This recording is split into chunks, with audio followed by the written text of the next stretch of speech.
السلام عليكم ورحمة الله وبركاته. نحمد ونصلي على رسوله الكريم، أما بعد، فأعوذ بالله من الشيطان الرجيم.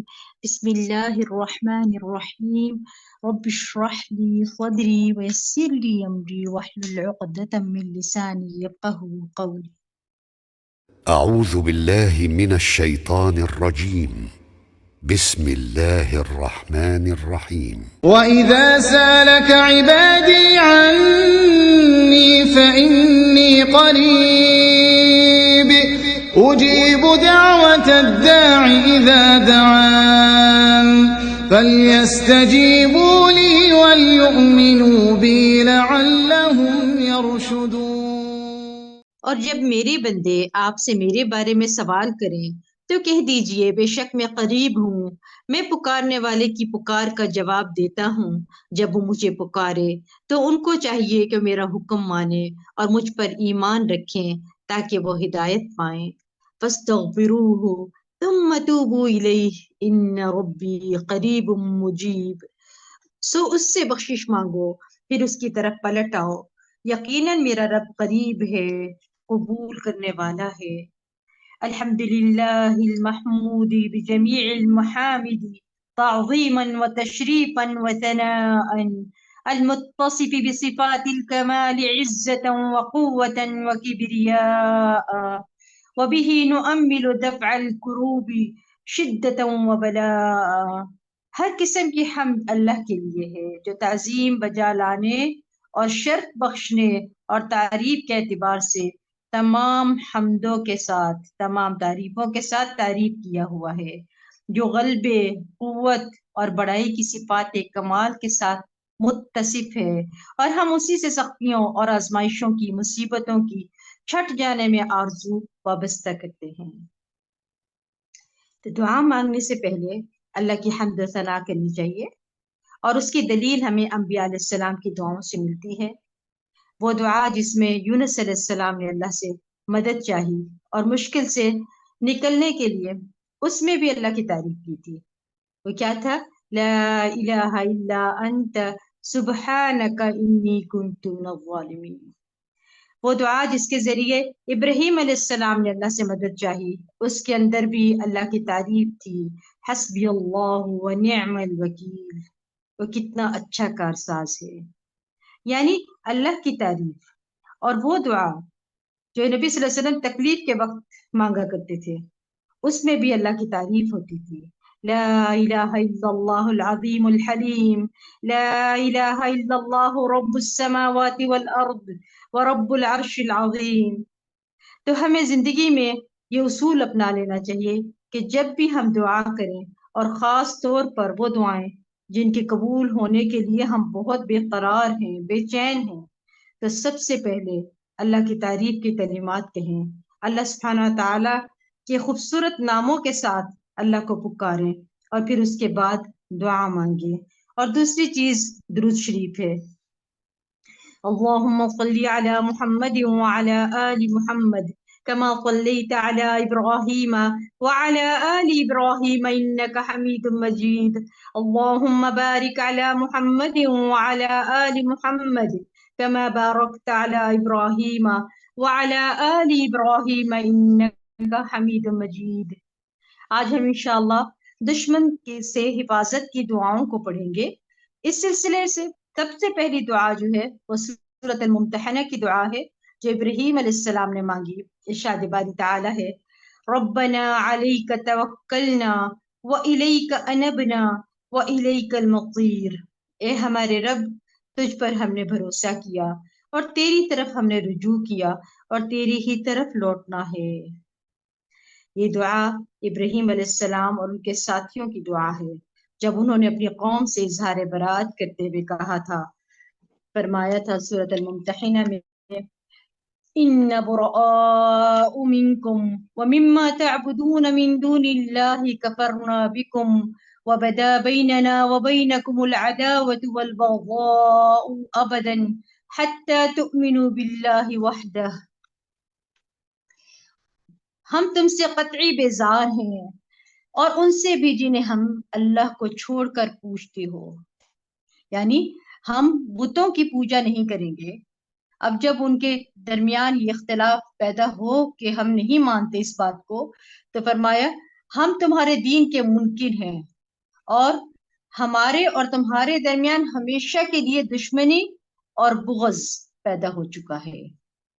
اس بنا پر اب ہمارا دین الگ ہو گیا۔ کیا کہا؟ تاکہ تم اللہ کے لیے، اللہ اکیلے پر ایمان لے آؤ۔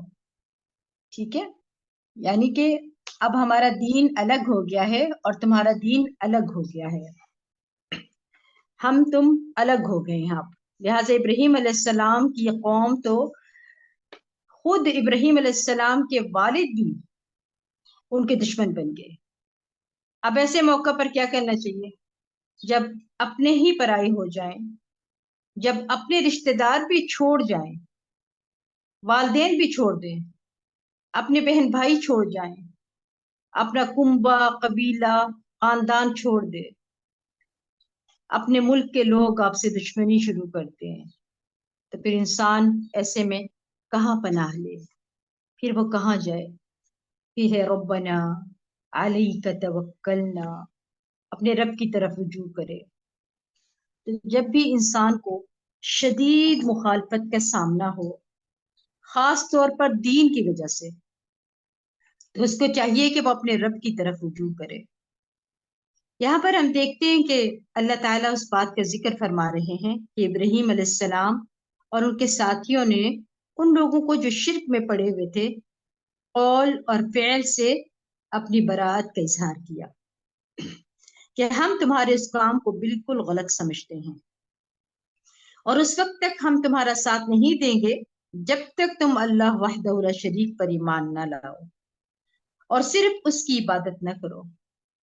تو اس کے بعد انہوں نے اللہ تعالیٰ کی بارگاہ میں اللہ تعالیٰ کے اچھے ناموں کا وسیلہ پکڑا اور پھر اللہ سبحانہ تعالیٰ کے حضور دعا کی۔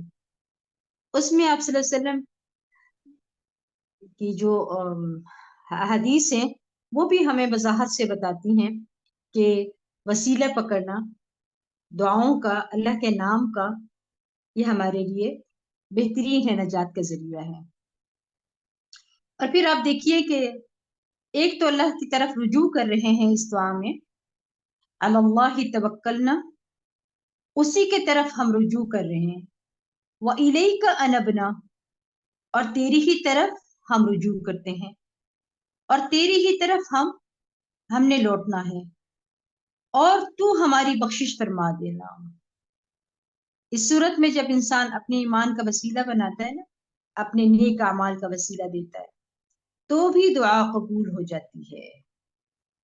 جہاں تک ربنا علیک توکلنا کا تعلق ہے نا، تو اس میں دراصل اپنے معاملات کو اللہ کے سپرد کرنا ہے، اور اللہ سبحانہ تعالیٰ کے سامنے اپنی بے بسی کا اظہار کرنا ہے کہ یا اللہ میرے ہاتھ میں تو کچھ بھی نہیں ہے، میں بس ہوں، میں تو اپنی حفاظت بھی نہیں کر سکتا،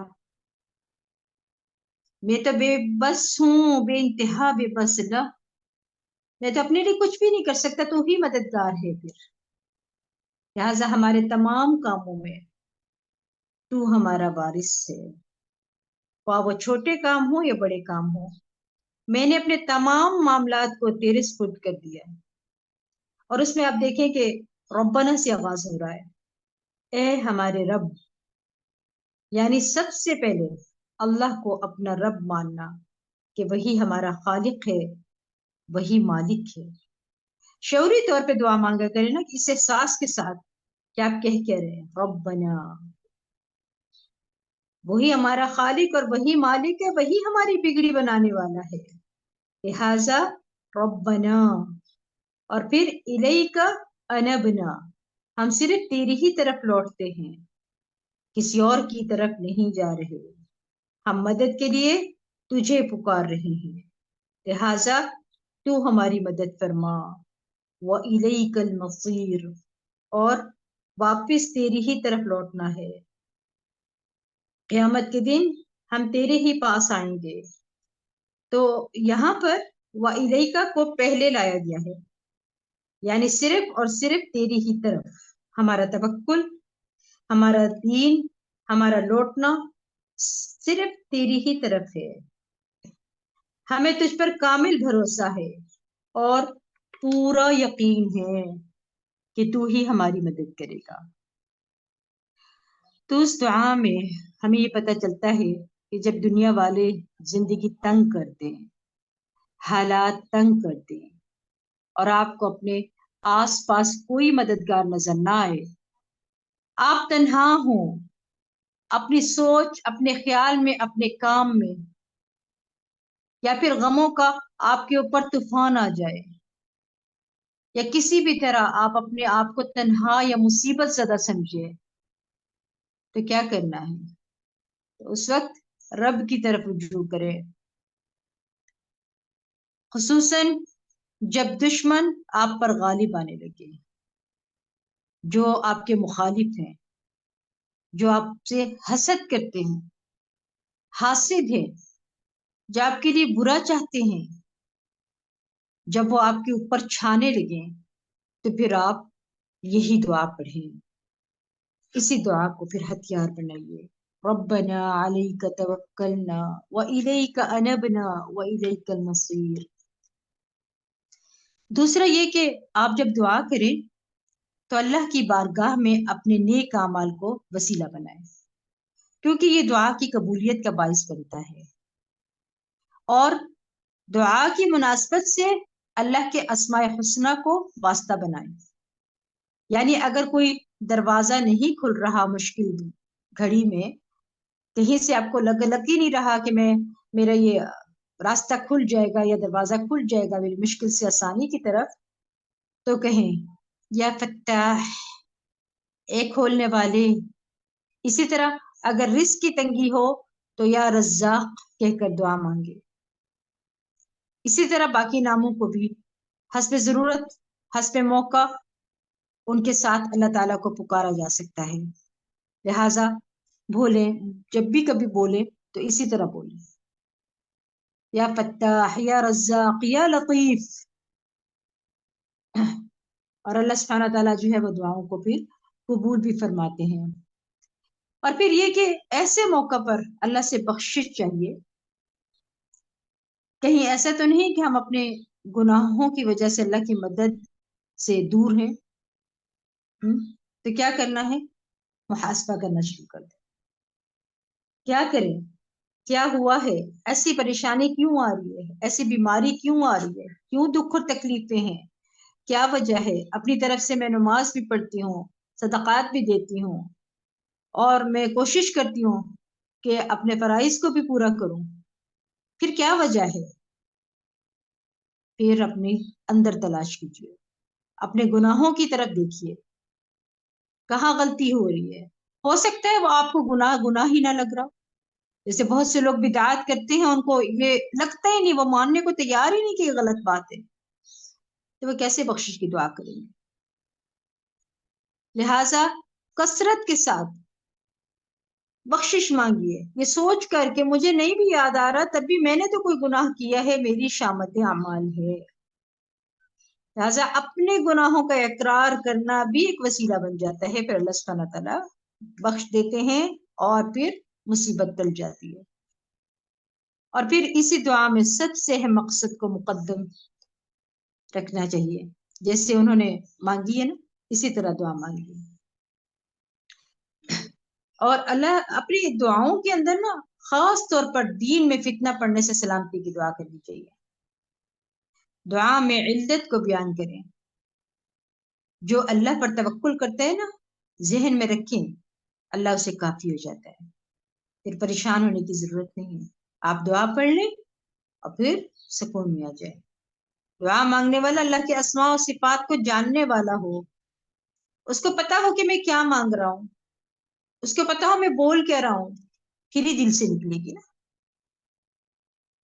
اور اللہ کی صفت ربوبیت کے ساتھ باتکرار دعا کرنی چاہیے، یا رب، یا رب، ربنا، ربی، یعنی دعا کے اندر بار بار بولیں یا رب یا رب یا رب، دعا مانگتے رہے، یا رب کہہ کے پکارتے رہے، جیسے ہم دعا کرتے ہیں تو آپ یہ کہہ رہے ہیں کہ اللہ میری پریشانیوں کو دور فرما دے، تو آپ یہ کہتے ہیں یا رب میری پریشانیوں کو دور فرما دے، یا رب میرے دشمنوں کو مجھ پہ حاوی نہ کرنا، یا رب مجھے بخش دے۔ اس طرح زیادہ سے زیادہ جو ہے نا یا رب کا لفظ جو ہے پکارے۔ اور اللہ عز و جل کی ربوبیت کی دو اقسام ہیں، ایک ہے عام ربوبیت۔ عام ربوبیت تمام مخلوقات کو حاصل ہے، انسان، جن، فرشتے، چرند پرند، اللہ سب کا رب ہے۔ لیکن خاص ربوبیت اللہ کے مخلوق میں سے خاص بندوں کو حاصل ہوتی ہے، جو کہ مومن ہیں، وہ اللہ کی ربوبیت کے ساتھ وسیلہ پکڑتے ہیں اور اللہ سے دعائیں مانگتے ہیں تو ان کی دعائیں قبول ہوتی ہیں۔ اور دعا دشمن کے مقابلے میں وہ ایک ایسا ہتھیار ہے، یعنی وہ ایک ہتھیار کی حیثیت رکھتی ہے دعا، آپ کے پاس مقابلہ کرنے کے لیے ہتھیار نہیں ہے، آپ خالی ہاتھ ہیں، آپ مقابلہ نہیں کر سک رہے، نہ زبان سے نہ ہاتھ سے، کوئی ہتھیار نہیں آپ کے پاس، تو دعا آپ کے اندر قوت پیدا کرتی ہے، کیونکہ یہ بہترین ہتھیار ہے۔ اور دعا مانگتے ہوئے اپنی حاجت کا ذکر بھی کرنا چاہیے کہ یا اللہ میں تجھ سے دعا کیوں مانگ رہا ہوں۔ یہی وجہ ہے کہ قرآن کے اکثر دعاؤں کو اللہ کی بارگاہ میں اس کی ربوبیت کے وسیلے کے ساتھ شروع کیا گیا ہے، کیونکہ ربوبیت کا وسیلہ پکڑنا مطلق طور پر تمام وسیلوں سے بڑا وسیلہ ہے، جس کی وجہ سے پسندیدہ چیزیں حاصل ہوتی ہیں اور تکلیف دہ چیزیں دور ہو جاتی ہیں۔ اس لیے جب بھی پکاریں ربنا کے ساتھ، اور پھر ربی یا رب یا جو ہے یا رب کہہ کے، یا پھر آپ اپنی ربنا کے بعد اپنی کیا کرنا ہے، اپنی حاجت کے اللہ کے سامنے رکھنا ہے کہ اللہ مجھے یہ بیماری لگ گئی ہے، مجھے اس سے نجات دے، مجھے شفا دے دے میرے مولا۔ پھر جو کافر قوم ہے یا کوئی بھی ہے جس کے ڈر ہے آپ کو کہ وہ ہمارے اوپر مسلط ہو جائیں گے، تو آپ دعا کریے ربنا لا تجعلنا فتنة للقوم الظالمین ونجنا برحمتک من القوم الکافرین۔ اے ہمارے رب ہمیں ظالم لوگوں کے لیے فتنہ نہ بنا اور اپنی رحمت سے ہمیں کافر قوم سے نجات دے۔ یہ دعائیں موسیٰ علیہ السلام اور ان کی قوم کے نوجوانوں کی ہیں جو موسیٰ علیہ السلام پر ایمان لائے تھے۔ دنیاوی حاجتوں کے حصول اور دنیاوی تکلیفوں کو ہٹانے میں کیا کرنا ہے؟ اللہ پر توکل، اور اللہ کی پسند اور رضا کے حصول کے لیے بھی کیا کرنا ہے؟ اللہ پر توکل، ہمیشہ اللہ پر توکل۔ اکیلے اللہ پر توکل کرنا ایمان کا تقاضا بھی ہے۔ دعا کرنا توکل کے منافی نہیں ہے، بلکہ توکل کا حصہ ہے۔ آپ دعا کر رہے ہیں گویا آپ کو اللہ پر توکل ہے تو آپ دعا کر رہے ہیں نا۔ دعا میں نیک اعمال اور اسماء حسنہ کا وسیلہ پکڑنا چاہیے، ہمیشہ فتنوں سے پناہ طلب کرنی چاہیے اللہ سے۔ جب بھی دعا کریں اپنی دعاؤں میں یہ بات کہا کریں۔ آج دیکھیں آج کے دور میں بھی کتنے فتنے، اور سب سے زیادہ دجالی فتنوں سے، اور اس دعا میں عظیم مقصد بیان ہے۔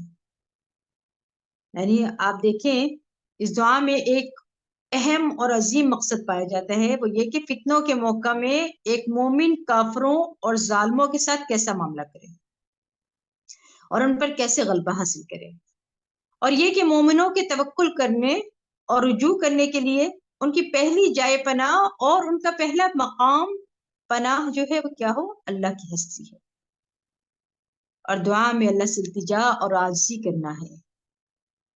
اور اس دعا میں نوح علیہ السلام کی دعا کے ساتھ مشابہت پائی جاتی ہے جو انہوں نے اپنی قوم کے بارے میں کی تھی نا، حضرت نوح علیہ السلام نے، کہ رب انی قومی کذبون فافتح بینی وبینہم فتحا ونجنی ومن معی من المؤمنین۔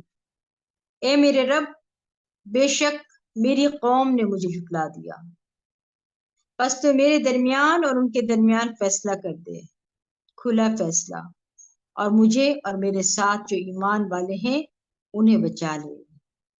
اور کتنی خوبصورت دعا یہ، رب ان قومی کذبون، یہ بھی رب ہی کے نام کے ساتھ پہ پکاری. اب دیکھیں تمام انبیاء جو ہیں وہ رب کے نام کے ساتھ پکارتے ہیں.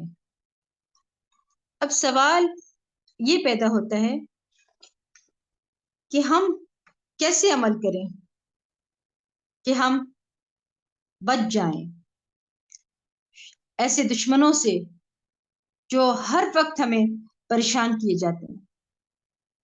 یعنی یہ سوال پیدا ہوتا ہے کہ ہمارے دشمن کون ہیں، یہ جاننا بھی تو بہت ضروری ہے نا. تو سب سے بڑا دشمن جو ہے شیطان ہے، اس دشمن کو پہچاننا بھی ضروری ہے اور اس سے بچنا بھی ضروری ہے. تو اس لیے یاد رکھیے گا کہ مومن کے 3 دشمن ہیں، ایک ہے منافق، ایک ہے کافر، اور ہے شیاطین جن جو ہے. شیطان یاد رکھیے گا انسان کا سب سے بڑا دشمن ہے اور کافر اہل ایمان کے دشمن ہے. ان الکافرین کانوا لکم عدو مبین، بے شک کافر تمہارے کھلے دشمن ہیں.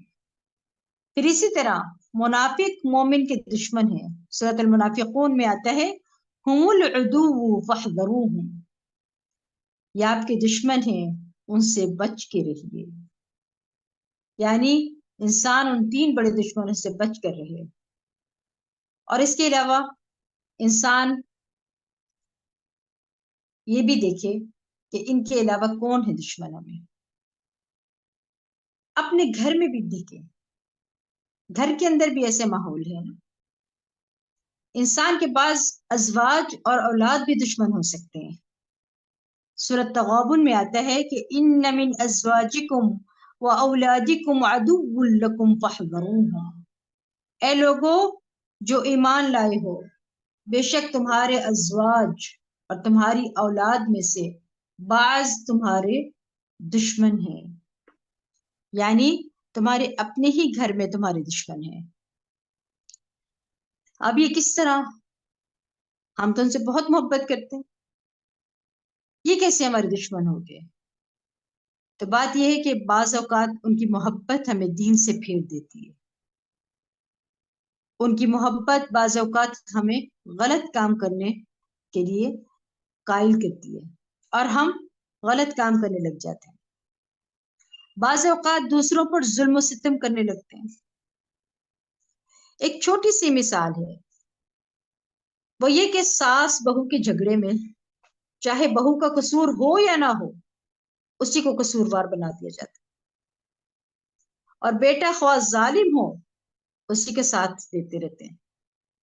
یعنی غیر منصفانہ فیصلہ کر کے اس کا ساتھ دیتے ہیں.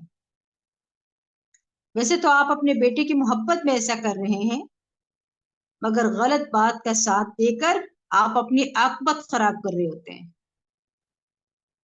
پھر اسی طرح اولاد کی خاطر ان کی محبت میں انسان حلال اور حرام میں تمیز کھو دیتا ہے. پھر اسی طرح ازواج میں بھی شوہر رشوت نہیں لینا چاہتا، حرام کو پسند نہیں کرتا، مگر بیوی کے ایسے مطالبات ہوتے ہیں کہ انہیں مجبور ہو کر پھر حرام کی طرف قدم اٹھانا پڑتا ہے. مقتنع نہیں آج کی عورتیں کہ جو کچھ مل گیا اس میں ہم راضی ہیں، اور پھر مجبور اتنا کر دیتے ہیں. آج کی مہنگائی کے دور میں آپ دیکھیں مرد پھر کہاں جائیں، پھر وہ حرام طریقے اپناتے ہیں تاکہ ان کو خوش رکھے اور ان کی ضرورتیں پوری کرے. تو یہ ہے دشمنی، گھر کے اندر کے دشمن. دشمن کے مقابلے میں اللہ پر توکل کریں. اللہ تعالیٰ اپنے نبی اور اہل ایمان کو کافی ہے. فرمایا سورۃ انفال میں یا ایھا النبی حسبک اللہ ومن اتبعک من المؤمنین، اے نبی آپ کے لیے بھی اللہ کافی ہے اور ان ایمان والوں کے لیے بھی جنہوں نے آپ کی پیروی اختیار کر لی. توکل کرنے والے کو اللہ کی اذن کے بغیر کوئی بھی مخلوق نقصان نہیں پہنچا سکتی. سورۃ توبہ میں اللہ سبحانہ تعالیٰ فرماتے ہیں قل لن یصیبنا الا ما كتب اللہ لنا هو مولانا وعلى اللہ فلیتوکل المؤمنون. ان سے کہو ہمیں اگر کوئی مصیبت آئے گی تو وہی آئے گی جو اللہ نے ہماری مقدر کر رکھی ہے، وہی ہمارا سرپرست ہے، اور مومنوں کو اللہ ہی پر توکل کرنا چاہیے۔ یہ ہمارے لیے ایک طرح سے حکم بھی ہے، یعنی جو اللہ پر بھروسہ کرتا ہے اللہ اسے کافی ہو جاتا ہے، اسے اللہ کے علاوہ کسی کی پھر مدد کی ضرورت نہیں رہتی۔ نیک بندوں کی حفاظت کیے جانے کی مثالیں بھی ہمیں ملتی ہیں کہ حضرت یوسف علیہ السلام کی ایک لمبی جدائی کے بعد واپسی کس نے حفاظت کی تھی؟ اللہ نے کی تھی نا۔ اور زلیخا کے پاس اور ان خواتین کے پاس جہاں وہ بیچارے پھنس گئے تھے ایک طرح سے ان لوگوں کے جنگل میں، لیکن انہوں نے اللہ سے مدد مانگی اور اللہ نے ان کی حفاظت کی۔ ابراہیم علیہ السلام کی جیسے حفاظت ہوئی، آگ میں ان کو ڈالا گیا اور انہوں نے اللہ سے دعا مانگی تو اللہ تعالیٰ نے ان کی حفاظت کی۔ اسی طرح موسیٰ علیہ السلام کی حفاظت بھی اللہ ہی نے کی تھی، سلیمان علیہ السلام کی حفاظت بھی اللہ ہی نے کی تھی، اسی طرح عیسیٰ علیہ السلام کی حفاظت بھی کس نے کی تھی؟ اللہ ہی نے کی تھی نا۔ اللہ تعالیٰ غیبی مدد کے ذریعے حفاظت کرتا ہے، اللہ فرشتوں کے ذریعے بھی حفاظت کرتا ہے اپنے بندوں کی۔ اللہ تعالیٰ اپنے بندوں کی ہر شر والی چیز سے حفاظت کرتا ہے، اللہ جنات کے شر سے اور ہر شر والی چیز کے شر سے اپنے بندے کی حفاظت کرتا ہے۔ اللہ تعالیٰ کا فرمان ہے سورۃ الرعد میں، لَهُ مُعَقَّبَاتٌ مِّن بَيْنِ يَدَيْهِ وَمِن خَلْفِهِ يَحْفَظُونَهُ مِنْ أَمْرِ اللَّهِ۔ ہر شخص کے آگے اور پیچھے اللہ کے مقرر کردہ نگراں ہوتے ہیں جو اللہ کے حکم سے اس کی حفاظت کرتے ہیں۔ مجاہد کہتے ہیں کہ ہر انسان پر ایک فرشتہ مقرر ہے جو نیند کی حالت میں اور جاگتے ہوئے اس کی جنات، انسانوں اور کیڑے مکوڑوں سے حفاظت کرتا ہے، سوائے اس چیز کے جس کی اللہ نے اجازت دی ہو تو وہ پہنچ کر ہی رہتی ہے۔ کعب احبار کہتے ہیں کہ اگر اللہ عز و جل نے تم پر فرشتے مقرر نہ کیے ہوتے تو تمہارے کھانے، تمہارے پینے اور تمہاری پردے کی چیزوں میں تمہارا دفاع نہ کرتے، یقیناً جن تمہیں اچک کر لے جاتے۔ اور پھر آپ دیکھیں سبحان اللہ، ابن رجب کیا کہتے ہیں کہ بندوں کی حفاظت کرنے کی 4 اقسام ہیں۔ وہ کہتے ہیں کہ نمبر 1 دنیا کی مصلحتوں کی حفاظت، اللہ تعالیٰ اپنے مومن بندوں کی ان کے دشمنوں کے خلاف حفاظت کرتا ہے۔ نمبر 2 دین اور ایمان کی حفاظت کرتا ہے، اللہ سے ایمان کی حفاظت کا سوال کرنا چاہیے ہمیشہ۔ نمبر 3 عقل و قوت کی حفاظت، یعنی عالم کی عقل زائل نہیں ہوتی، قائم رہتی ہے۔ کون سے عالم؟ یعنی جو قرآن کو حفظ کر لیتا ہے اور پھر جمع کر لیتا ہے، اس کی عقل قائم رہتی ہے۔ نمبر 4 بندے کے مال اور اولاد کی حفاظت، اللہ کے اپنے بندے کی حفاظت کرنے کی دیگر صورتوں میں سے ہے کہ اللہ اپنے بندے کے مال کی اور اس کی اولاد کی حفاظت کرتا ہے اور اس کی اولاد کی اصلاح کرتا ہے۔ اللہ تعالیٰ کی حفاظت کرنے والے جو کرنے والے اعمال ہیں وہ بھی آپ دیکھیے وہ کیا ہیں۔ ایک تو یہ کہ صبر اور تقوی سے اللہ کی حفاظت ملتی ہے، جو اللہ سے ڈرتا ہے اللہ اسے کافی ہو جاتا ہے۔ دین کے احکامات کی حفاظت کرنے سے اللہ کی حفاظت مل جاتی ہے، پھر اللہ کی اطاعت کرنے سے اللہ کی حفاظت ملتی ہے، نبی صلی اللہ علیہ وسلم کی اتباع سے اللہ کی حفاظت ملتی ہے۔ بندہ پوچھتا ہے کہ ہمیں کیسی حفاظت ملے؟ دیکھیے کتنی چیزیں ہیں جس پر عمل کر کے حفاظت مل جاتی ہے، اور وہ بھی کس سے؟ اللہ کی طرف سے۔ خود کو برائیوں سے بچائیں گے تب بھی اللہ کی حفاظت مل جائے گی۔ گھر میں سلام کر کے داخل ہوں تو پھر آپ صلی اللہ علیہ وسلم فرماتے ہیں اس بندے کا اللہ ضامن ہے۔ اللہ کے راستے میں نکلنا، نبی صلی اللہ علیہ وسلم نے فرمایا کہ جو اللہ کے راستے میں نکلے تو اللہ اس کا ضامن ہو جاتا ہے۔ آپ گھر سے نکلے ہیں تو اللہ کے ضامن، اللہ ضامن ہو جاتا ہے۔ اسی طرح انسانوں اور چیزوں کو اللہ کے سپرد کرنے سے حفاظت ملتی ہے، اللہ کی حفاظت بھی دیا کریں، اور مسافر کو اللہ کے سپرد کر دینا چاہیے۔ وہ دعا ہے نا استودعک اللہ دینک، یہ والی دعا جو ہے یہ کیا ہے؟ آپ اللہ کے سپرد کر دیا کریں ان کو، اللہ حفاظت میں رکھے گا. پھر یقین کیا کریں کہ میں نے اللہ کے سپرد کیا ہے، پھر فکر نہ کریں. اگر آپ فکر کرتے ہیں نا پھر توکل ختم.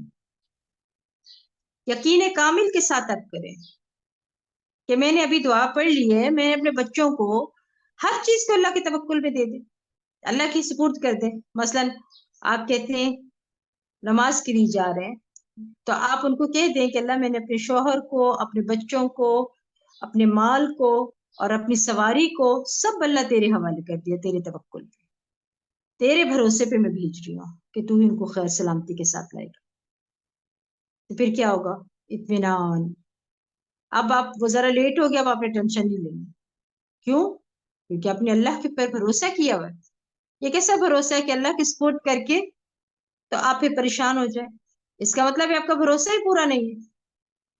اللہ پر بھروسہ کریں اور یقین کریں کہ میں نے اللہ کے سپرد کیا ہے، میرا رب حفاظت فرمائے گا. اللہ کی حفاظت پانے والے بھی 5 اعمال ہیں. سیدنا معاذ رضی اللہ عنہ سے روایت ہے کہ رسول اللہ صلی اللہ علیہ وسلم نے 5 چیزوں کے متعلق ہم سے وعدہ کیا ہے کہ جو شخص وہ کام کرے گا وہ اللہ کی حفاظت میں ہوگا. ایک مریض کی تیمارداری کرنے والا، دوسرا جنازے میں شریک ہونے والا، تیسرا اللہ کی راہ میں جہاد کے لیے جانے والا، چوتھا امام کے پاس جا کر اس کی عزت و احترام کرنے والا، پانچواں یا وہ آدمی جو اپنے گھر میں بیٹھ جائے کہ لوگ اس کی ایذا سے محفوظ رہیں اور وہ لوگوں کی ایذا سے محفوظ رہے، وہ بھی کیا ہوگا؟ اللہ کی حفاظت میں چلا جائے گا. اس کے علاوہ نمازوں کی حفاظت کرنا بھی، نماز حفاظت کا بہترین ذریعہ ہے. ابن قیم رحمہ اللہ کہتے ہیں کہ نماز پڑھنا رزق کو کھینچ لاتا ہے، صحت کی حفاظت کرتا ہے، تکالیف کو دور بھگاتا ہے، بیماریوں سے کو بھگا دیتا ہے، دل کو تقویت دیتا ہے. نماز چہرے کو روشن بناتی ہے، نفس میں خوشی بھر دیتی ہے، سستی دور کر دیتی ہے، اعضاء کو متحرک کرتی ہے اور بندوں کی قوتوں کو مدد دیتی ہے. لہذا نماز کے ذریعے بھی اللہ سے مدد مانگنی ہے. پھر اب دیکھیں کہ اگلی دعا ہے ربنا علیک توکلنا وإلیک انبنا وإلیک المصیر. یہ جو دعا ہم پڑھتے ہوئے آ رہے ہیں، اے ہمارے رب تجھ پر ہم نے بھروسہ کیا اور تیری طرف ہم رجوع کیا اور تیری ہی طرف لوٹنا ہے. پھر دوسری دعا ربنا لا تجعلنا فتنة للقوم الظالمین ونجنا برحمتک من القوم الکافرین. اے ہمارے رب ہمیں ظالم لوگوں کے لیے فتنہ نہ بنا اور اپنی رحمت سے ہمیں کافر قوم سے نجات دے. پھر حسبنا اللہ ونعم الوکیل. سورۃ آل عمران میں آتا ہے ابراہیم علیہ السلام کے لیے دعا تھی. کیا آتا ہے کہ حدیث میں آتا ہے سیدنا ابن عباس رضی اللہ عنہ سے روایت ہے کہ کلمہ حسبنا اللہ ونعم الوکیل، اللہ ہمیں کافی ہے اور وہی بہترین کارساز ہے، ابراہیم علیہ السلام نے اس وقت کہا تھا جب ان کو آگ میں ڈالا گیا تھا، اور یہی کلمہ محمد صلی اللہ علیہ وسلم نے اس وقت کہا تھا جب لوگوں نے مسلمانوں کو ڈرانے کے لیے کہا تھا لوگوں یعنی قریش نے تمہارے خلاف بڑا سامان جنگ اکٹھا کر رکھا ہے، ان سے ڈرو. لیکن اس بات نے مسلمانوں کا ایمان اور بڑھا دیا اور یہ مسلمان بولے کہ ہمارے لیے اللہ ہی کافی ہے اور وہ بہترین کارساز ہے. کیا بولے تھے؟ حسبنا اللہ ونعم الوکیل. تو اور دوسری دعا رب نجنی من القوم الظالمین، یہ کس نے مانگی تھی؟ حضرت موسیٰ علیہ السلام نے. اے میرے رب مجھے ظالم قوم سے نجات دے دے، فرعون سے نجات مل گئی ان کو.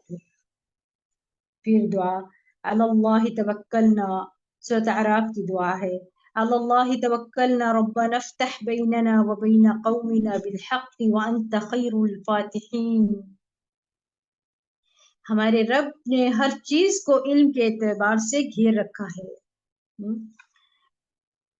اللہ ہی پر ہم نے توکل کیا. اے ہمارے رب ہمارے اور ہماری قوم کے درمیان حق کے ساتھ فیصلہ کر دے اور وہ سب سے بہترین فیصلہ کرنے والا ہے. پھر یہ دعا رب انصرنی علی القوم المفسدین، اے میرے رب فساد کرنے والی قوم کے مقابلے میں میری مدد فرما. سورۃ النساء میں آتا ہے ربنا اخرجنا من هذه القرية الظالم أهلها واجعل لنا من لدنك وليا واجعل لنا من لدنك نصيرا. اے ہمارے رب ہمیں اس بستی سے نکال جس کے رہنے والے ظالم ہیں، اور ہمارے لیے اپنے پاس سے کوئی حمایتی بنا دے، اور ہمارے لیے اپنے پاس سے کوئی مددگار بنا دے۔ اب ہم اگلی دعا جو ہے نا سورۃ الاعراف کی، ابھی جو میں نے پڑھی ہے اس کو لے کے ابھی ہم آگے چلتے ہیں۔ یہ دعا شعیب علیہ السلام کی دعا ہے۔ فرمایا علی اللہ توکلنا ربنا افتح بیننا، اے ہمارے رب نے ہر چیز کو علم کے اعتبار سے گھیر رکھا ہے۔ یہ جو آتا ہے نا فتح، فتح کا مطلب ہے فیصلہ کرنا، کھول دینا۔ پھر فرمایا بیننا و بین قومنا بالحق وانت خیر الفاتحین، اللہ ہی پر ہم نے توکل کیا ہے، اے ہمارے رب ہمارے اور ہماری قوم کے درمیان حق کے ساتھ فیصلہ کر دے، اور تو سب سے بہترین فیصلہ کرنے والا ہے۔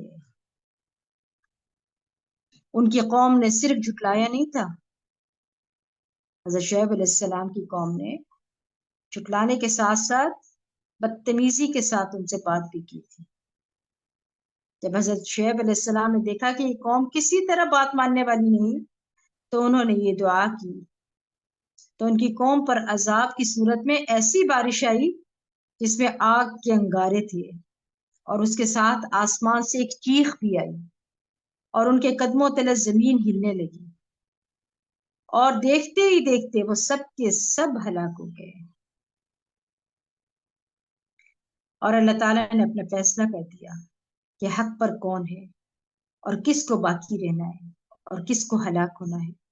اس دعا میں بھی سب سے پہلے اللہ پر توکل آیا، علی اللہ توکلنا، ہم سب پر اللہ پر توکل کرنا واجب ہے۔ ہمیں بھی یہی چاہیے کہ ہمیشہ اللہ پر بھروسہ کریں۔ اہل حق اور اہل باطل کے درمیان فیصلے کے لیے اللہ سے دعا کرنی چاہیے، اور دعا مانگتے وقت اس بات پر یقین ہونا چاہیے کہ اللہ تعالیٰ مصائب و مشکلات کو دور کرنے والا ہے۔ جب انسان کی ایسی کیفیت ہو اور وہ اس طرح سے دعا کرے، یہ سوچ کر، تو آپ سوچیں کہ کیا معاملہ ہوگا، پھر دل سے نکلیں گی دعائیں، اور پھر مصائب اور مشکلات بھی دور ہو جائیں گی، کیونکہ آپ کا پورا یقین ہوگا، اور اللہ تعالیٰ اندر بندے کا دیکھتا ہے، مانگنے والا مانگ کیا رہا ہے، مانگ کس طرح رہا ہے، اپنے آپ کو خالص کرنے اللہ کے لیے دل کی گہرائیوں سے دعائیں کیا کریں، اور خیر کو پہنچانا اور شر کو دور کرنا اللہ کے ہاتھ میں ہے، یہ بات ذہن میں رکھا کریں۔ کوئی کسی کو نقصان نہیں پہنچا سکتا اگر اللہ کا حکم نہ ہو۔ لہٰذا اللہ سے کی پناہ میں آیا کریں، اس کی حفاظت میں آیا کریں، اللہ سے دعا کیا کریں کہ اللہ تو خود ہی ہمیں اپنی حفاظت میں رکھ لے، تو خود ہی ہمیں بچا لے میرے مولا، کیونکہ اللہ کے سوا کوئی مددگار نہیں۔ اس لیے دنیا کی طرف جانے کی بجائے اللہ کی طرف رجوع کرنا چاہیے۔ اگر انسان پہلے ہی سے اللہ کی طرف چلا جائے، بجائے اس کے لوگوں کے سامنے جا جا کے روئے، تو اللہ تعالیٰ کی مدد پہلے ہی آ جائے گی، سکون آ جائے گا، اور آپ پھر کہیں گے کہ شکر ہے کہ میں نے کسی سے بات نہیں کی، بغیر بات کیے ہی کسی سے میرے رب نے میری مدد کر دی، الحمدللہ۔ اور پھر یہ دعا جو ہے حسبنا اللہ و نعم الوکیل، اللہ ہی کافی ہے، اس کے ساتھ کسی کی بھی ضرورت نہیں۔ اس کے فوائد میں سے ہے کہ کافی ہونے کے لیے اللہ اکیلا ہی کافی ہے، اس کے ساتھ کسی کی ضرورت نہیں، کیونکہ اللہ کا فرمان ہے حسبنا اللہ۔ انہوں نے یہ نہیں کہا کہ ہمیں اللہ اور اس کا رسول کافی ہے، بلکہ انہوں نے کیا کہا تھا، ہمیں اکیلا اللہ ہی کافی ہے، بس اللہ اکیلا ہی کافی ہوتا ہے، جیسے کہ اس اکیلے پر ہی توکل کیا جاتا ہے۔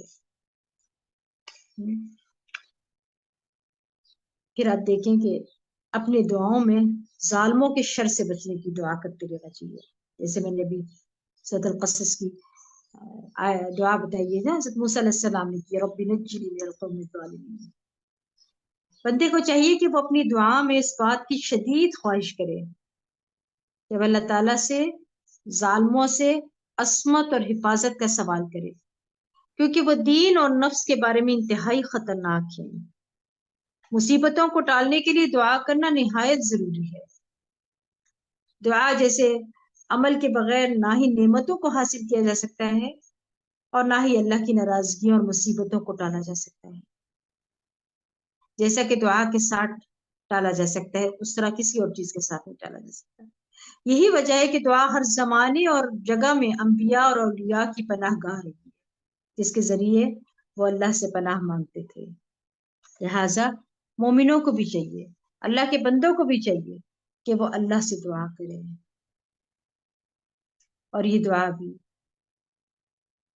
ربنا اخرجنا من هذه القرية الظالمة۔ انسان کا اپنے رب سے ایسی دعا کرنا جائز ہے کہ وہ ظالم لوگوں کی بستی سے نکال دے۔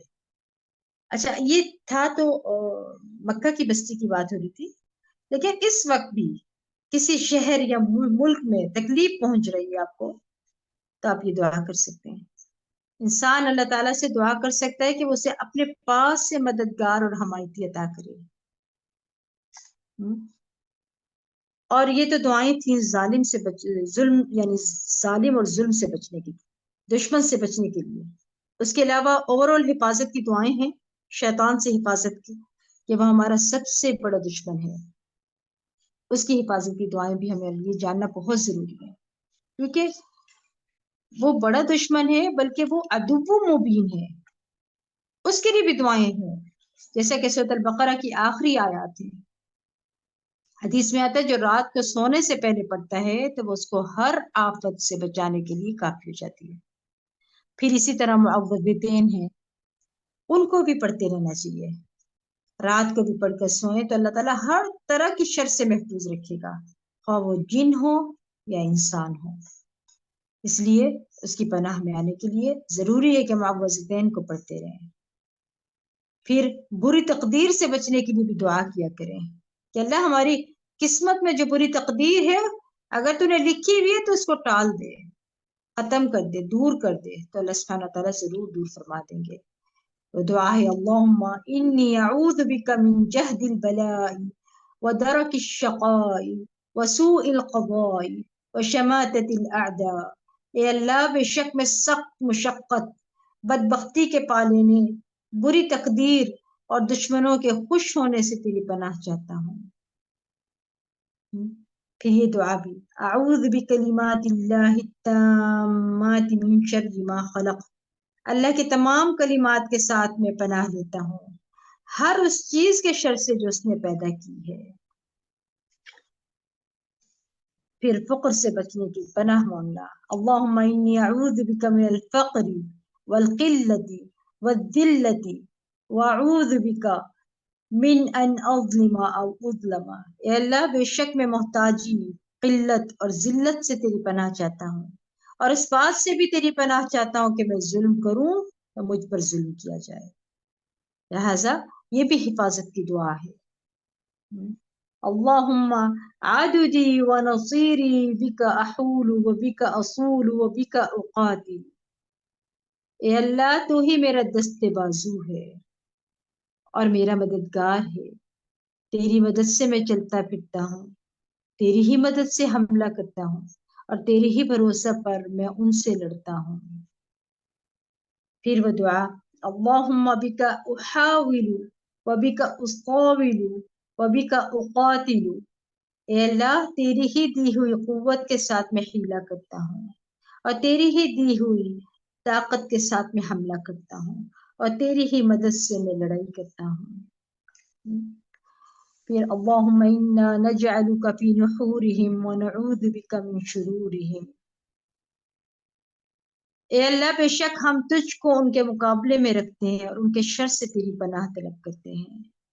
اب آپ کو پریشانی ہو رہی ہے، گھر میں ٹینشن ہے، یا پڑوس میں کوئی پریشان کر رہا ہے، کوئی بزنس میں پریشان کر رہا ہے، کوئی بڑے لیول پہ پریشان کر رہا ہے آپ کو، ملکی لیول پہ، یا کوئی جنگ کی صورت ہے، کچھ بھی ہے، چھوٹی ڈپریشن ہو، چھوٹا خطرہ ہو دشمنوں کا، یا کوئی بڑا ہو، فوراً دعا کریں اللہم انا نجعلک فی نحورہم۔ اے اللہ، بے شک ہم تجھ کو ان کے مقابلے میں رکھتے ہیں، ہم تو کچھ کر ہی نہیں سکتے، ہم تو عاجز بندے ہیں، ہمارے اندر اتنی طاقت ہی نہیں ہے اللہ، ہم تجھے ان کے مقابلے میں رکھتے ہیں۔ وَنَعُوذُ بِكَ مِن شُرُورِهِمْ، اور ان کے شر سے اللہ تیری پناہ طلب کرتے ہیں، اللہ کہ تم ہمیں ان کے شر سے محفوظ رکھتے۔ اس سے بڑا اور کیا بات ہو سکتی ہے کہ اللہ سبحانہ تعالیٰ ہمیں شر سے ان کے محفوظ رکھے۔ اور پھر آپ دیکھیں کہ اللہ تعالیٰ کیسے ان کے شر سے محفوظ رکھتے ہیں۔ آپ کو گھر میں کوئی ٹینشن ہے نا، کوئی پریشان کر رہا ہے، تو آپ دعا پڑھنا شروع کر دیں، اور یہ دعا پڑھتے جائیں، پھر اللہ تعالیٰ کافی ہو جائے گا ان کو، اور پھر آپ کے لیے وہ آسانیاں ہی آسانیاں ہو جائیں گی پھر اللہ کے حکم سے، کیونکہ جب شر ہی ختم ہو گیا ان کا، شر ہی نقصان نہیں دے گا آپ کو، تو پھر اللہ کی طرف سے خیر ہی ہوگی۔ پھر وہ دعا اللہم متعنی بسمعی وبصری واجعلہم الوارث منی وانصرنی علی من یظلمنی وخذ منہ بثأری، اے اللہ تو مجھے میرے کانوں اور آنکھوں سے مستفید ہونے کا موقع عطا فرما، اور ان دونوں کو میرا وارث بنا دے، اور مجھ پر ظلم کرنے والے کے خلاف میری مدد فرما، اور اس سے میرا انتقام لے۔ پھر وہ دعا جو ہے یہ بہت خوبصورت دعا ہے، تو بہت چھوٹی لیکن ہے بہت پیاری، آسان بھی ہے، یاد کر لیجئے۔ جیسے ایک وہ دعا بتائیے اللہم انا نجعلک فی نحورہم ونعوذ بک من شرورہم، ایک ہی دعا بھی ہے، اسی طرح چھوٹی دعا اللہم اکفنیہم بما شئت، اے اللہ مجھے ان دشمن کے مقابلے میں کافی ہو جا جس چیز کے ساتھ بھی تو چاہے۔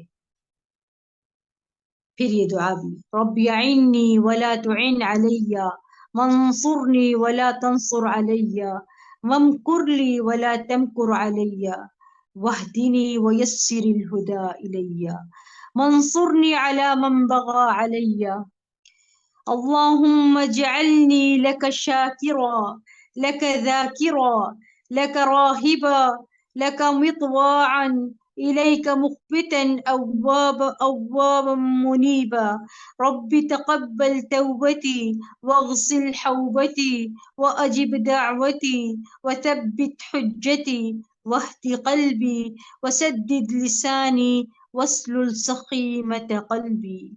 اے میرے رب میری مدد فرما، میرے خلاف دوسروں کی مدد نہ فرما، میرے حق میں تدبیر فرما، میرے خلاف تدبیر نہ فرما، مجھے ہدایت عطا فرما، اور ہدایت کو میرے اوپر آسان فرما، جو مجھ پر زیادتی کرے اس پر میری مدد فرما۔ اے اللہ مجھے اپنا شکر گزار، اپنا ذکر کرنے والا، اپنے سے ڈرنے والا، اپنا فرما بردار، اپنے سامنے عاجزی کرنے والا یا رجوع کرنے والا بنا۔ اے میرے رب میری توبہ کو قبول فرما، میرے گناہوں کو دھو ڈال، میری دعائیں قبول فرما، میری حجت کو ثابت فرما، میرے دل کو ہدایت دے، اور میری زبان کو سیدھا کر دے، اور میرے دل کی میل کچیل کو دور کر دے۔ کتنی خوبصورت دعا ہے یہ۔ پھر اللہم رب السماوات السبع ورب العرش العظیم کلی جارا من فلان ابن فلان واحزابه من خلائقك ان يفرط علي احد منهم او يطغى عز جارك وجل ثناؤك ولا الہ الا انت۔ یا اللہ ساتوں آسمانوں اور عرش عظیم کے رب، میرے لیے فلاں ابن فلاں سے پناہ بن جا۔ نام لے لو اس بندے کا، اس دشمن کا جو آپ کو تکلیف دے رہا ہے، نام لے اس کا، کہیں فلاں ابن فلاں سے پناہ بن جا، اور تیری مخلوق میں سے جو اس کے گروہ ہیں ان سے بھی، کہ ان میں سے کوئی ایک بھی مجھ پر زیادتی یا سرکشی کرے۔ تیری پناہ بہت مضبوط ہے، اور تیری تعریف بڑی شان والی ہے، اور تیرے سوا کوئی معبود نہیں ہے۔ پھر یہ بھی دعا دشمن کی حفاظت کی دعا ہے اللہ اکبر اللہ اعز من خلقه جميعا اللہ اعز مما اخاف واحذر اعوذ باللہ الذي لا الہ الا هو الممسك السماوات السبع ان يقعن على الارض الا باذنه من شر عبدك فلان وجنوده واتباعه واشياعه من الجن والانس اللهم كن لي جارا من شرهم جل ثناؤك وعز جارك وتبارك اسمك ولا الہ غیرک۔ اللہ سب سے بڑا ہے، اللہ تعالیٰ اپنی تمام مخلوق پر غالب ہے. اللہ ان چیزوں سے کہیں زیادہ طاقت والا ہے جن سے میں خوف کھاتا ہوں اور ڈرتا ہوں، اور میں اللہ کی پناہ میں آتا ہوں جس کے سوا کوئی معبود نہیں.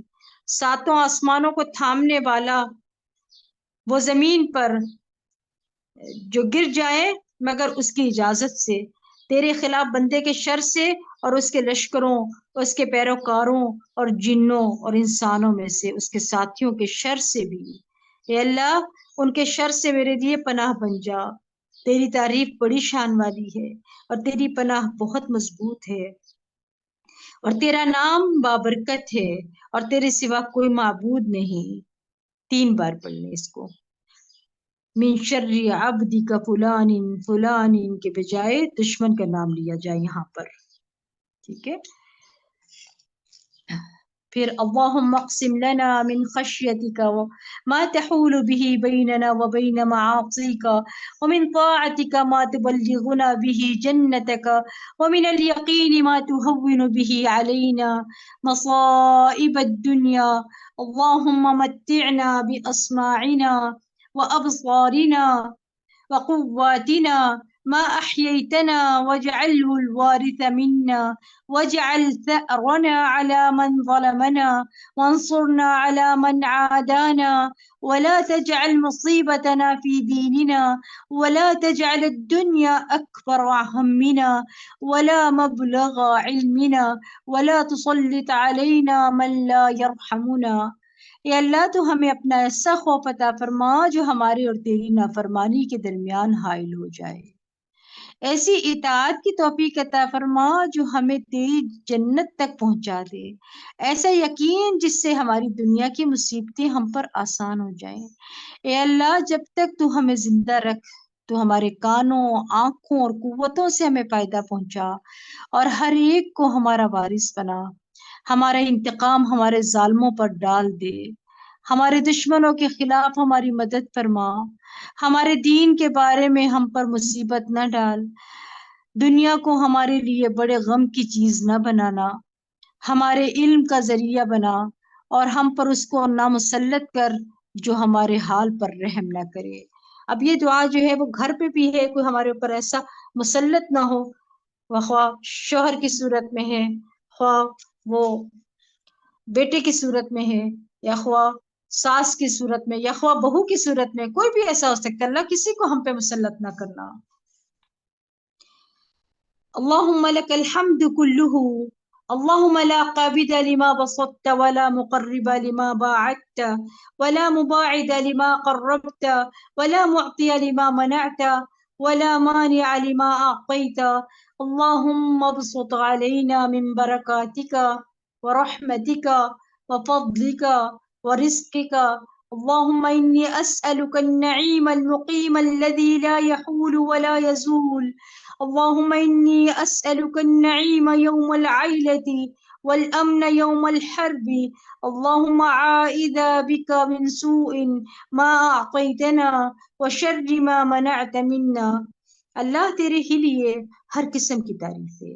اے اللہ، جو تو پھیلا دے اسے کوئی سمیٹنے والا نہیں، جو تو دور کر دے تو کوئی اسے نزدیک کرنے والا نہیں، جسے تو نزدیک کر دے تو اسے کوئی دور کرنے والا نہیں، جسے تو دے اس کو کوئی روکنے والا نہیں، اور جس سے تو روکے اس سے کوئی دینے والا نہیں.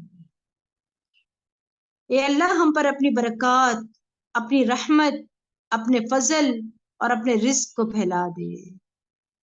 اے اللہ، میں تجھ سے ایسی نعمتیں مانگتا ہوں جو ہمیشہ قائم رہیں، میں تیری اطاعت میں حائل ہوں اور نہ زائل ہوں. اے اللہ، میں تجھ سے تنگی کے دن کی نعمت اور جنگ کے دن کے امن کا سوال کرتا ہوں. اے اللہ، تیری پناہ میں آتا ہوں اس چیز کی برائی سے جو تو نے عطا کی اور اس چیز کے شر سے جو تو نے ہم سے روک لی ہے. اگر انسان ایسی بات کو اپنے ذہن میں رکھ لے اور ایسے دعا کرے کہ اللہ، جو تو دے سے دے اس کو کوئی روک نہیں سکتا، اور جو تو روک لے اس کو کوئی دے نہیں سکتا، تو میں سمجھتی ہوں کہ 90% تو آپ کی ٹینشن اور پریشانیاں اور دکھ ختم ہو جائیں، پھر کوئی تکلیف ہی نہ لگے، پھر کبھی ایسا نہ احساس ہو کہ دوسروں کے پاس ہے تو مجھے کیوں نہیں ملا، یا میرے پاس تھا تو میرے پاس سے کیوں چلا گیا. سکون میں زندگی آ جائے. اپنی سوچ کو اس طرح رکھا کریں کہ میں کیوں کسی چیز کے بارے میں سوچوں. اگر میرے نصیب میں ہے وہ مجھے مل کے رہے گی. کوئی روک لے، کوئی روک ہی نہیں سکتا اگر اللہ نہ چاہے روکنے کو. اور اگر میرے پاس سے کوئی چیز جا رہی ہے تو میں ٹینشن کیوں لوں؟ کیونکہ وہ میری چیز نہیں ہے. اللہ نے میرے سے لے لی تو لے لی. کوئی بندے کی کسی کی اوقات نہیں ہے کہ وہ مجھ سے کوئی چیز لے لے. میرے سے کوئی نعمت کوئی نہیں لے سکتا اگر اللہ نہ چاہے. تو اس لیے میرے رب کا فیصلہ ہے، اس میں میرے لیے خیر. اور یہ آپ کا یقین ہی پتہ نہیں اس خیر کے بدلے کتنی خیر اور بڑھا کے رب واپس کر دے کہ میرے بندے کا مجھ پر اتنا توکل. پھر وہ دعا جو بہت خوبصورت دعا ہے، بہت جامع دعا ہے، اور وہ کیا ہے؟ اللہم انی اسألک المعافات فی الدنیا والآخرہ. اے اللہ میں تجھ سے دنیا اور آخرت کی عافیت کا سوال کرتا ہوں. ہر طرح کی دعا، یعنی ہر طرح کی اب کیا ہے سوال کس چیز کر رہے ہیں؟ عافیت کا. اب یہ عافیت کیا کیا ہو سکتی ہے؟ عافیت سلامتی ہوتی ہے نا، گھر کے اندر بھی سلامتی، گھر کے باہر بھی، صحت میں بھی سلامتی، ہر چیز میں. کیسے سوال کر دیا؟ معافات فی الدنیا والآخرہ، دنیا میں بھی مجھے ساری عافیت عطا کر دے اور آخرت کے دن بھی. پھر اللہم انی اعوذ بک من العجز والکسل والجبن والبخل والحرم والقسوة والغفلة والعیلة والذلة والمسکنة واعوذ بک من الفقر والكفر والفسوق والشقاق والنفاق والسمعة والرياء واعوذ بك من الصمم والبكم والجنون والجذام والبرص وسيء الاسقام. اے اللہ میں عاجزی اور سستی، بزدلی اور بخل، انتہائی بڑھاپے اور سخت دلی، غفلت اور تنگ دستی، ذلت اور ناداری سے تیری پناہ چاہتا ہوں. آپ دیکھ لیں کون سی ایسی چیز ہے جو ہمیں نہیں چاہیے. ہر چیز سے اللہ پناہ چاہتے ہیں. اور محتاجی، کفر، نافرمانی، مخالفت، منافقت، بری شہرت اور ریاکاری سے میں تیری پناہ چاہتا ہوں. اور میں بہرا ہونے، گونگا ہونے، پاگل پن، کوڑ، برس اور تمام بری بیماریوں سے تیری پناہ چاہتا ہوں. اللہ ہماری دعاؤں کو سن لے، اللہ ہماری دعاؤں کو قبول کر لے. اللہم انی اعوذ بک من جار السوء ومن زوج تشیبنی قبل المشیب ومن ولد یکون علی ربا ومن مال یکون علی عذابا ومن خلیل ماکر عینه ترانی وقلبه يرعانی ان رأى حسنة دفنها وان رأى سیئة اذاعها. اب اس کو غور سے دیکھ لیجیے اس ترجمے کو. اے اللہ میں آپ کی پناہ مانگتا ہوں برے ہمسائے سے. اب یہ برا ہمسایہ کون ہو سکتا ہے؟ باہر والا بھی ہو سکتا ہے جو ساتھ والے گھر میں رہتا ہے، اور وہ بھی ہو سکتا ہے جو گھر کے اندر آپ کے ساتھ رہتے ہیں. وہ آپ کے ہمسائے تو ہیں جو ساتھ پہلے جیسے پہلو کے ساتھی ہوتے ہیں. یہ سارے کون ہوتے ہیں؟ ہمسائے ہوتے ہیں. اور پھر قبر کے اندر بھی جو ہمسائے ہوتے ہیں، یعنی جو نیک اعمال ہوتے ہیں یا برے اعمال ہوتے ہیں، وہ بھی. میں پناہ مانگتا ہوں برے ہمسائے سے اور ایسے جیون ساتھی سے جو بڑھاپے سے پہلے مجھے بوڑھا کر دے. یہ بچیوں اور بچوں کو یہ دعائیں سکھایا کریں، اور شادی سے پہلے ہی دعا کیا کریں کہ شادی کے بعد نہ ایسی ٹینشنیں آئیں کہ جو شوہر اتنا برا کہ بیوی بیچاری رو رو کے ہلکان ہو کہ عمر سے پہلے بوڑھی ہوگی، یا بیوی ایسی بد اخلاق اور کوئی عزت کا پتہ ہی نہیں اس کے شوہر کی، وہ اتنی بدتمیزی کر کر کے وہ شوہر کا یہ عالم ہے ہر چیز میں مطالبات کہ شوہر وقت سے پہلے بوڑھا ہو جائے. اچھے جیون ساتھی چاہیے اللہ، ایسا نہ ہو جو بڑھاپے سے پہلے مجھے بوڑھا کر دے. اور ایسی اولاد سے جو میرے لیے وبال بوجھ ہو. اولاد بھی بعض دفعہ بوجھ بن جاتی ہے والدین کے لیے، مصیبت بن جاتی ہے. کیسے ہی ایسے اولاد ہے، ایسے میں کہتی ہوں کہ تکلیف ہوتی ہے سوچ کر بھی ان کے بارے میں، جو ظالم ہیں، جو اپنے ماں باپ کو بوجھ سمجھتے ہیں، جو ان کو مارتے ہیں، ان کے ساتھ بدسلوکی کرتے ہیں، اولڈ ہوم میں چھوڑ آتے ہیں. اللہ ہمیں پناہ مانگتے ہیں ایسی اولاد سے جو میرے لیے وبال بوجھ ہو، اور ایسے مال سے جو میرے اوپر عذاب کا سبب بنے۔ ہمیں نہیں چاہیے اللہ ایسا مال جو ہمارے لیے عذاب کا سبب بنے، اور ایسے مکار دوست سے جس کی آنکھیں اور دل میری نگرانی کرتے ہوں۔ بظاہر آپ کا دوست ہے، آپ کو اس کو دیکھ رہے ہیں کہ وہ میرا دوست ہے، بڑا اچھا دوست ہے، ساتھ ساتھ ہے، لیکن اس کی آنکھیں ہر چیز کو دیکھتی ہیں، کیا اتار رہے، کیا ہر ایک کو نا یہ کھانے پینے کی اور بننے سنورنے کی، اپنے سیر کرنے کی ساری تصویریں مت شیئر کیا کریں۔ آپ کو نہیں پتا کسی کے اندر کیا ہے۔ آج حسد، نظر، یہ سب کچھ اسی لیے تو بڑھا ہوا، اور یہ لوگ آپ کی مکار ہوتے ہیں۔ یہ آپ کو سامنے سے تو کچھ ہوتے ہیں، پیچھے جا کر لوگوں کو بہکاتے ہیں کہ یہ تو فلاں فلاں ایسا ہے، یہ تو فضول خرچ ہے، یہ فلاں ہے، کچھ بھی کہہ سکتے ہیں۔ کیا کہا؟ جس کی آنکھیں اور دل میری نگرانی کرتے ہوں، ہر وقت میرے عیب جوئی کے لیے پیچھے پڑا رہے۔ سامنے بہت اچھا دوست ہے، پیچھے سے کیا ہے؟ میرے عیب ڈھونڈتا رہتا ہے۔ اگر مجھے کوئی خوبی دیکھے تو اس کو اپنے تک ہی رکھے، کسی کو نہیں بتائے، اور اگر میری کوئی خامی دیکھے تو اس کا چرچا کرے۔ کتنی خوبصورت دعا ہے، اس میں کیا نہیں ہے جو ہم نے نہیں مانگا۔ اس لیے دعائیں پڑھا کریں آپ۔ کسی کا سوال تھا کہ ہم اتنی دعائیں جمع ہو گئی ہیں، اب ان دعاؤں کو ہم کیسے پڑھیں؟ تو پہلے تو یہ کہ میں نے آپ کو کہا تھا کہ جو آپ کو پریشانی ہے یا جو اس وقت آپ کی ضرورت ہے، آپ رزق کے لیے کر رہے ہیں، آپ اولاد کے لیے کر رہے ہیں، نیک اولاد کے لیے کر رہے ہیں، والدین کے لیے کر رہے ہیں، یا جو بھی آپ کے پاس اس وقت دعائیں آ چکی ہیں آپ کے لیکچرز کے حساب سے، تو اب آپ اس موقع کے حساب سے اپنا PDF کھولیے اور ان دعاؤں کو پڑھنا شروع کر دیں۔ ایک یہ طریقہ۔ دوسرا طریقہ یہ ہے کہ آپ سارے اپنے PDFs جو ہیں ان کو شروع کر دیں پڑھنا، دعاؤں کو پڑھتے جائیں۔ اس طرح نہ کریں کہ ریڈنگ کر رہے ہیں، ایسے پڑھیں کہ آپ واقعی ہی سمجھ کے پڑھ رہے ہیں، اس کو ترجمے کے ساتھ دیکھیں، اس کو توجہ کے ساتھ پڑھیں، اور پھر پڑھتے جائیں۔ اب پڑھتے پڑھتے نا اپنی شان لگا لیں، پیج نمبر اپ نوٹ کر لیں، یا جو بھی آپ اس کو کر لیں کہ میں نے اس دعا تک پڑھا ہے۔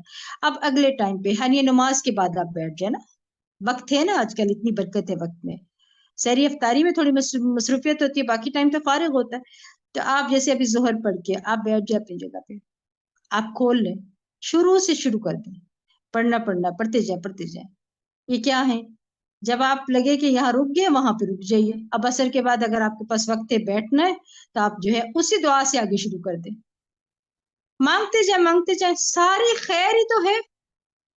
اس طرح کرتے کرتے آپ کو ساری دعائیں بھی مانگ لیں گے اللہ کے حکم سے، اور قبولیت کی گھڑیاں بھی ہیں رمضان کی۔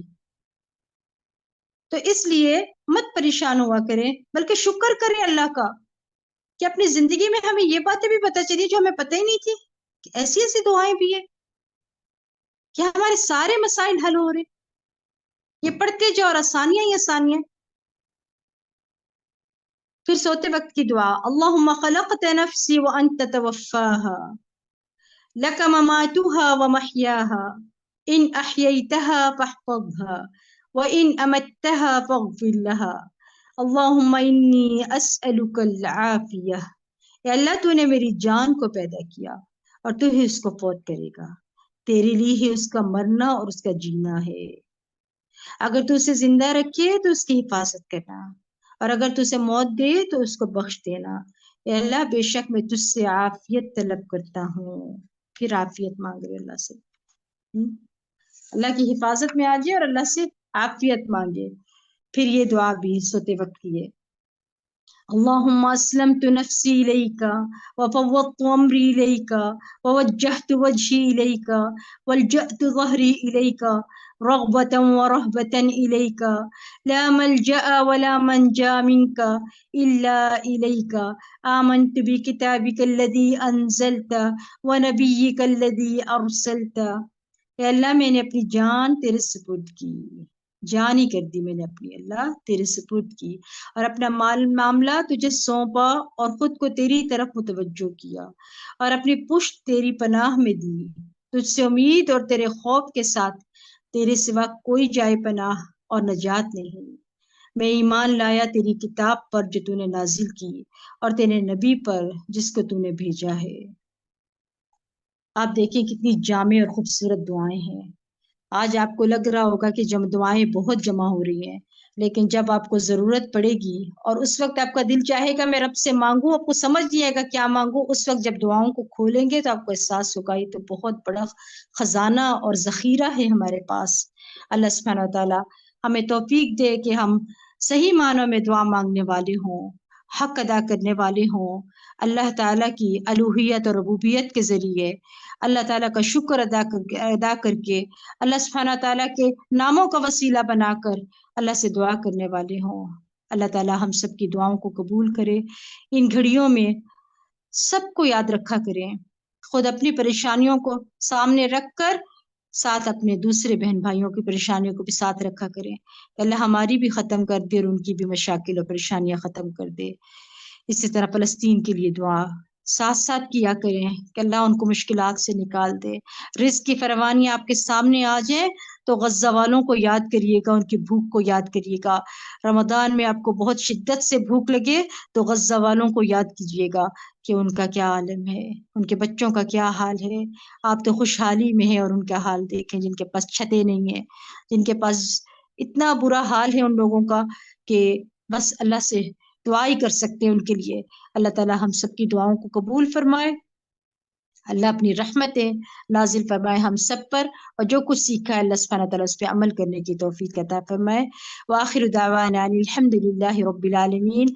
سبحانک اللہم وبحمدک، اشہد ان لا الہ الا انت، استغفرک واتوب الیک۔ السلام علیکم ورحمۃ اللہ وبرکاتہ۔